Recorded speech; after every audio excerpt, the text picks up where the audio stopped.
This episode is brought to you by Tecovas. Because the stock show is in full swing and the Tecovas store in Cherry Creek is ready to hook you up with a killer pair of cowboy boots. Their boots are made by hand in over 200 individual steps from premium bovine, that's cow, and exotic hides in a variety of timeless and trendy styles. They had those powder blue cowboy boots that looked amazing. I don't know what I would wear them with. Well, what am I talking about? I just wear them with stretch pants like I wear with everything. Stop in and enjoy free drinks, boot shines, and custom leather stamping or branding to make your boots truly one of a kind. They would look a little much with my brown. No, you know what? Maybe I want to go that bright. Powder blue boots, this ridiculous Joanne the Scammer jacket I have, perfect. Head over to the Tecovas store in Cherry Creek North today, grab a cold one, and shop the finest leather and Western goods to get ready for the National Western Stock Show. Don't go gently. Today on CityCast Denver, Viva Streets 2024 has officially been canceled, and transit activists are upset. But are they pointing the finger in the wrong direction? Me and producer Paul Caroli are talking about the future of car-free streets, plus new robots patrolling Lodo parking garages, and your thoughts on the yellow-vested helper force coming to downtown. Today is Wednesday, January 17th. I'm Bree Davies, and here's what Denver's talking about.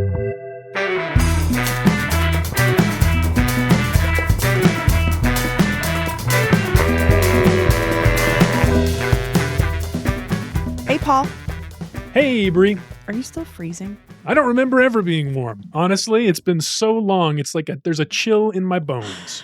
That's how I feel, but that's because my office isn't insulated. So you're in the basement, though. Isn't your basement pretty cold? It normally is, but thanks to you, I got a pretty sweet space heater down here. That was a good recommendation. I'm huddled up next to mine as we speak. All right, let's distract ourselves with some news. I think we should probably start with these robots that we've been seeing downtown. I know you've had a run-in with them, and now our friend Noelle Phillips has done some reporting on them for the Denver Post recently.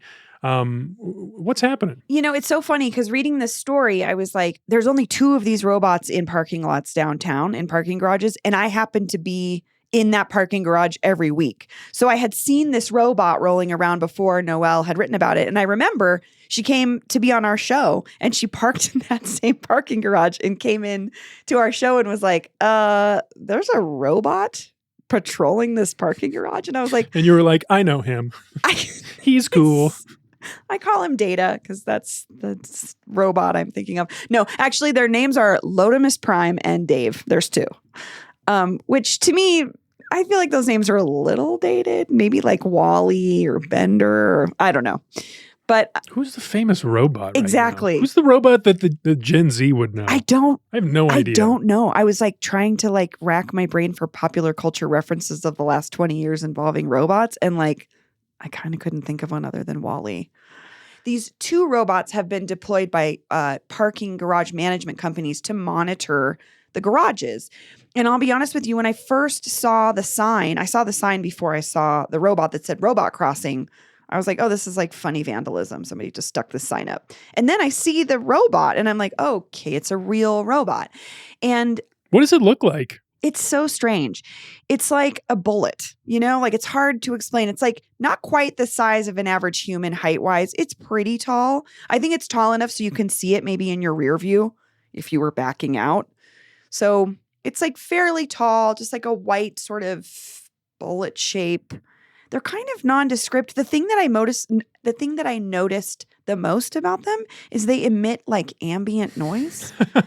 And I think it's kind of like with electric cars, they have to have some kind of noise so you don't miss them. But it like plays ambient music. It's very weird. Oh, that is weird. What are they supposed to do, these things? So they are supposed to be watching for suspicious activity, which is, in this case, they're saying car break-ins were a problem. There was an increase in car break-ins and cars being stolen. And so these robots sort of just act as mobile surveillance. So there's cameras all over everywhere we go. Parking garages, for sure, there's cameras. It's like that, but it's in a mobile robot. But the thing that's interesting about the robots is if you, as a human, quote, linger too long in one spot, it'll start to count down, and then it will call human security if you don't move. Weird. Yeah. It feels some parts of this are so invasive and then some are so innocuous, you know? That's the feeling. That's the weirdness. Is they're everywhere. So you feel heavily surveilled, but they also feel innocuous in that, like, I don't really know where this information is going about me, who is looking at me, what, you know what I mean? And it's like, if we think about it too much, I think it could be kind of paralyzing, you know? It reminded me of this conversation that my husband and I have been having with our 2.5-year-old about his camera in his room. Oh, really? Yeah, it's pretty common to have a survey. It's common to surveil your children. Sure. And, growing up, I remember baby monitors. Well, now they're videos. And our son, like 6 or 9 months ago, was just like, camera, I don't like the camera. And he was having trouble sleeping because he didn't like the camera in his room. And I kept it in there longer than he really wanted because I felt safer being able to see what he was, making sure he was breathing when he was asleep. But we ultimately made the decision to take it out of his room because he hated it so much. And I just thought, man, kids are surveilled in so many ways. And this just reminded me of the world that we live in now is we're surveilled. Yeah. But he's sensitive about it, though, which is interesting. I would expect other kids who are growing up with this to maybe not care so much about a parking lot robot. Anecdotally, from talking to friends who've got kids our age, their kids don't either notice the camera or don't care. And so it is weird to me that my son is hyper vigilant about it. Like, we'll be at Target or we were at Dairy Queen the other day and he points out where the camera is anywhere we are. He goes, there's the camera. So maybe my son will be one of those people that eventually tries to attack and kidnap a robot. Or push one into a fountain, like that video in Noelle's story. Yes. Or those robots that look like animals, kind of, that they have patrolling and people just kick them over and stuff. At any rate, they're not ubiquitous yet. So I wouldn't say it's anything too much to worry about, but it's the same concerns that surveillance has always had. Who are we surveilling? Yeah. Who has control over that surveillance? Who is maybe being profiled? Who is more prone to being profiled, whether it's a robot or a human? These are all issues that still scare me to death. But these security robots that Noelle reported on. Oh, I should say, though, they claim, according to the property management company that she talked to, since they deployed the robots, they've seen a more than 70% decrease in car thefts and vandalism. 70% is huge. Yeah. So apparently that thing where you're lingering and it thinks you're suspicious is working. Or maybe it's a deterrent.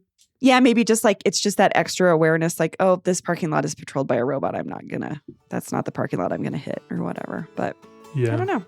It's an interesting new thing happening. Yeah. That's for sure. Yeah, it'll be interesting to see how this plays out. Because again, there's only 2 of them downtown right now. But I don't know. We'll see. I want to talk about this press release that we got late last week from the Denver Streets Partnership that said the Viva Streets program for 2024 was canceled. Before we get into the sort of drama around the cancellation, Paul, what is or was Viva Streets? Yeah, Viva Streets was this program that the city kind of got excited about last summer, late spring, summer. It was 4 Sundays where all of Broadway, or a lot of Broadway and Welton Street, were shut down to cars.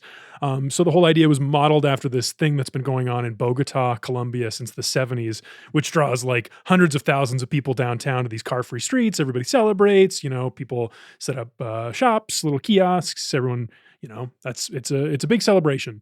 But here in Denver, it was kind of a pilot program, this first year, celebrated by transit lovers, cyclists, transit activists. I remember at least 2 of these days were pretty rainy days when it was happening. So it was kind of tampered some of the enthusiasm. But otherwise, people seem to really love it, And according to the Denver Streets Partnership, last year's event brought more than 40,000 people downtown over the course of 4 Sundays. That's crazy. I know. I mean, is that a lot? I don't know. If it wasn't for the rain, it probably would have been more. Maybe it's a lot. I honestly don't know what they were expecting. But according to a survey that they did afterwards, the Streets Partnership says 76% of Viva Streets respondents, of the survey respondents, said they were more likely to walk or bike for future trips, and 48% said they were more likely to take the bus for future trips. So at least for these transit activists, they saw the thing as a big success, I think. Yeah, and I think those numbers, I see why those are the kinds of things they look at, because it's really about behavior changes. And like these kinds of projects show people a different possibility, a different use for our streets, I guess, is how I would think about it. But so 40,000 people, I don't know, to me sounds like a lot. But Denverite reported that Viva Streets won't return due to, quote, permitting and traffic control issues with the city. Paul, I know you made some phone calls. What did you find out? Well, it's a bit of a complicated story because there are different partners in this thing are saying different things. Like Denver Streets Partnership, who we've been talking about, their executive director, Joe Locantore, said, really, it's just the logistics of making the permitting work with the city. And we feel like that's eminently doable if there's enough will from the top, from the mayor's office, to make that happen. So they're now circulating a petition calling on the mayor to do just that, to make it happen. Now, like you said, I looked into it a little bit more. Denverite reported the mayor's office themselves have said it wasn't their call, that it was in fact the Downtown Denver Partnership's call. So that's who I checked in with. I talked to their head, Courtney Garrett, and she just paints a much more complicated picture, which is like, it's not really exactly only about the permitting, which really does make it seem like it's just the mayor saying he's not excited about this. Courtney Garrett talked about, resources. She talked about barricades. She talked about getting a lot of people together to make this huge thing happen. Joe Locantore in this article was talking about how organizers had already raised $250,000 in a grant that I later learned was from Dr. Cog.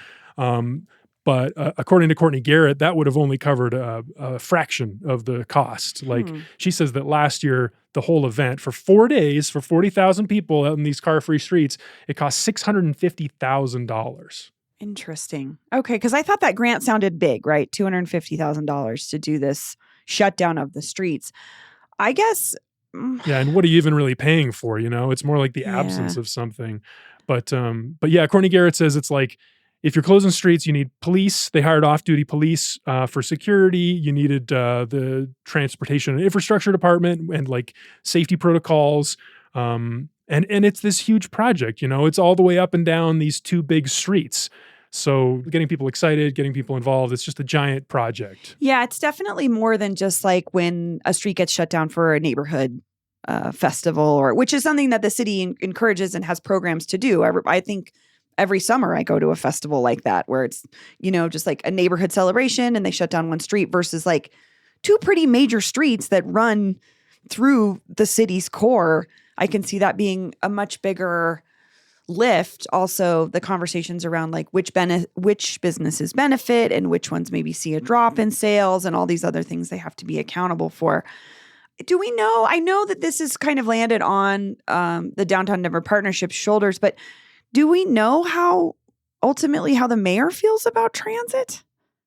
Well, according to Courtney Garrett, the mayor has been very supportive of this program, both when he was a candidate last spring and after he was elected. Apparently, she and him had a really nice one-on-one conversation where they were walking up and down car-free streets, and he expressed a lot of support for this. So from what I can tell, this was not the mayor's call. Yes, maybe he could have pushed harder. Maybe he could have used the bully pulpit or like negotiated himself with some of these sponsors to get more money on board. But I do not think that this was the mayor's decision or really reflective of the mayor's priorities. It really sounds to me like the Downtown Denver Partnership wanted to give themselves a little bit more time to put together a bigger and better event next year, as opposed to, and here's where things get interesting, maybe a smaller, more reserved event this year, which was what they were considering. That's what Courtney Garrett told me.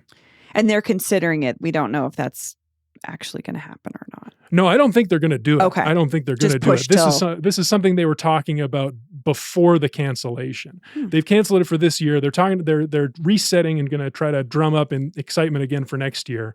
But this year it's not going to happen. They said they really wanted to connect neighborhoods. So if they were just going to focus on one neighborhood, it would have felt like a disservice. That's Courtney Garrett's word for it. But the fact that they were considering alternate routes in a more limited scale tells me, and this is just me speculating, tells me it's more about the money. Interesting. I mean, I can see both sides of it being very expensive, and then also the, Denver Streets Partnership and other transit advocates wanting to continue to build that momentum, because I think that's important too, is folks counting on something happening every year helps it become a tradition or something that the city always is known for. So yeah, I mean, I can absolutely see it from the transit activist perspective, like wanting to build that momentum. Clearly, that's in their interest. But for the Downtown Denver Partnership, this event was also about activating downtown. And if we're talking about $650,000 and maybe a shortfall of, I don't want to do math in public right now, but like 400,000, 650 minus 250, $400,000. Would all that money and the time and energy it would take to get it be better spent on other programs downtown?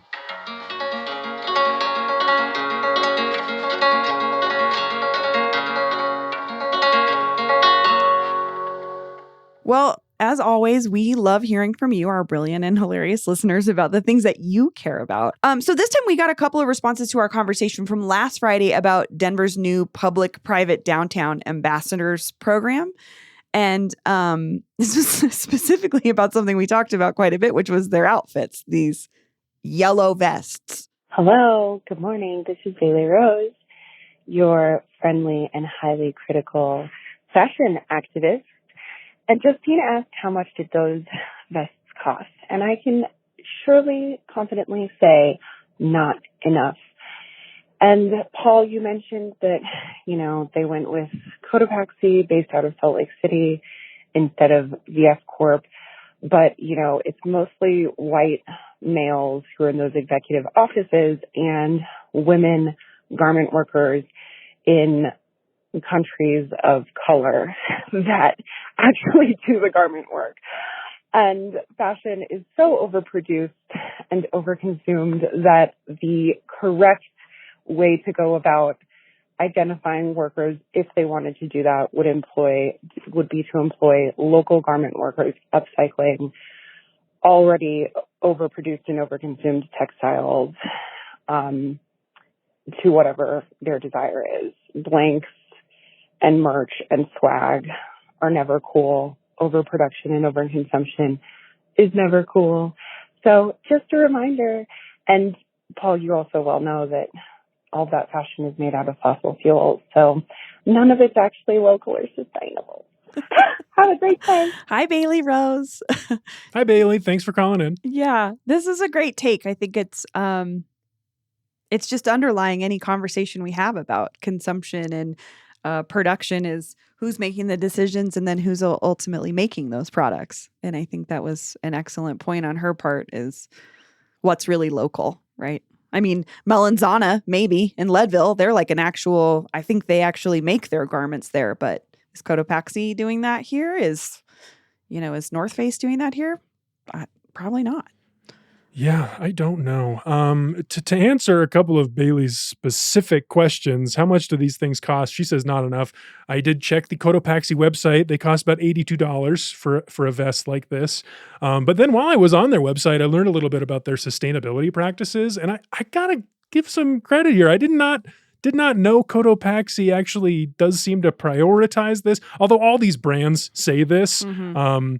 So I checked on sustainablereview.com and they say that Cotopaxi is actually, pretty good. They rated it as it's a start in terms of their environmental practices, because they do use eco-friendly materials. They use upcycled materials. I guess that's why their bags are these like weird rainbow colored designs, is because some of the fabric is, left over and upcycled, I'm pretty sure, from other companies. So yeah, I mean, that's a point well taken. Yeah, no, it gives us something to think about as we, I don't know, just go forward. I mean, this has been a conversation. I don't want to say it's not been a conversation, but I was thinking about this the other day. I was having a conversation with some friends about reusable cups, right? Mm-hmm. And this trend in like the Yeti cup. Now it's the Stanley cup and, all these different cups. And what's the point of buying a new cup every 6 months if they're supposed to be reusable forever? Shouldn't you just be using one for the rest of the end of time, you know? So trends play a factor into these conversations too. What goes in and what goes out and how we consume those things. Well, one other curious connection here with our Viva Streets conversation. Yeah. Talking about the money that may or may not have been available for Viva Streets to continue, I noticed that the 2023 edition of Viva Streets, their biggest sponsor, the biggest logo on the press releases that went out last year was the VF Foundation, which is VF Corp's charitable wing. And I checked in with Courtney Garrett after we talked. I asked if VF had agreed to support the event this year. And she said that they were in talks, but there was no deal made at the time of the cancellation. Oh, see, where I thought you were going to go with that was how much did the vests cost? And could we have just put that money towards Viva Streets? But that's not what we're talking about. Okay. And this wasn't the only comment we got about the vests, about these yellow vests. So who else did we hear from, Paul? Yeah, this is a text. It's from Laura in Fort Collins. Laura says, I'm just listening to the episode from Friday on the yellow vests and wondering, why not flannel vests? Wouldn't that be way more Denver and Colorado in general? If you were visiting or new to the area, would you trust someone in a mustard yellow puffer vest to direct you where you need to go? Or someone wearing the unofficial red and black checkered fleece uniform of Colorado mountain folk and craft beer hipsters alike? And the city probably could have purchased all the flannel shirts and vests they needed from the Goodwill on Broadway and saved a boatload of money and kept textiles out of the landfill, because that's exactly where these yellow vests are headed. Yeah, I agree with that last statement for sure.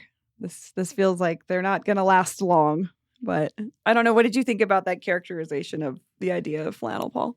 Oh, I mean, yeah, it's great. Flannel's the best. It's great fabric. Love it. Wearing it right now. Yeah, I was going to say you are wearing flannel right now. Yeah, you want to ask me for directions downtown? I'll give you good ones. Paul, you should just go stand on the 16th Street Mall and see how many people ask you for directions because you're wearing a flannel. Yeah, maybe I will. Yeah, I don't maybe know. I will. Well, if you have thoughts or feedback on anything you've heard on this show or any of our episodes, we would love to hear from you. You can text us or leave us a voicemail at 720-500-5418. That's the always open CityCast Denver hotline at 720-500-5418. Paul, thanks for joining me for this midweek news roundup. Thanks, Bree. See you next time. That's all for today here on CityCast Denver. If you enjoyed the show, why not take a minute to tell Cotopaxi CEO David Huang about us? Rate the show wherever you get your podcasts and subscribe to our morning newsletter and learn more about us at denver.citycast.fm. We'll be back tomorrow morning with more news from around the city. See you later.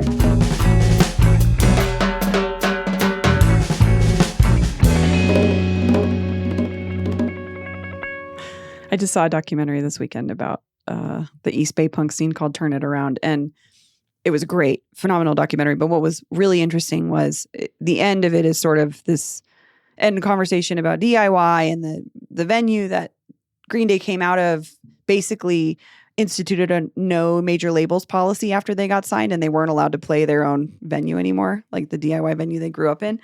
And I thought it was cool because they really told the real story. And then at the end, you find out Green Day executive produced this whole documentary.